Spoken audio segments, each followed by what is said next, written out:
you're saying that mentorship and community played a role in you being able to have the confidence to ask for what you are worth. Mentorship and community continues to play a role in my salary. I don't negotiate my salary, 𝐶𝐈. What happens is that when I'm looking at a new job and I'm very serious about it, here are the people that I call or text. I call my financial advisor, shout out to Baron. And I say, hey, this is what I'm thinking about. And when you first start your interview prep, it's not intense negotiation. It's just like, are we going to meet at the similar place? I can offer you $100 a year, maybe a little more, maybe a little less. And if you're like, I want 200, then we are definitely in two different ballparks and we have to lovingly part, right?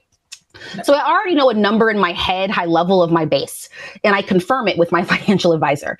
And then when it's time to actually negotiate after I get that role, 𝐶𝐈, I hit up my financial advisor. I send him all the numbers. Here's the base. Here's the RSUs. Here's the stock. Here's the signing bonus. Here's the possibility of an annual bonus. If I get a C on the test every year, this is how much I'll get. If I get an A, this is how much I'll get, etc. I send it to him. I send it to my husband because I am married. So he also has a say in this. And then I also send it to a really, really good group of friends and colleagues that I've just met over the years in that community. And I tell them all, negotiate my salary.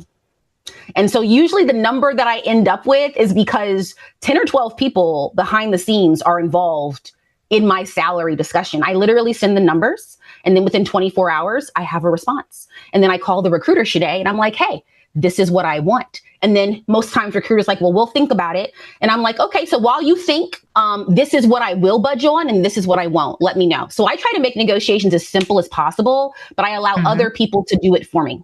And I'm just the messenger, because honestly, as confident as I can sound, sometimes I'm not. And sometimes it's really hard to be like, I want more money. So I allow other people to hype me up and say, you need to go ask for this amount and we're not accepting anything less. And that's a big thing that I've learned.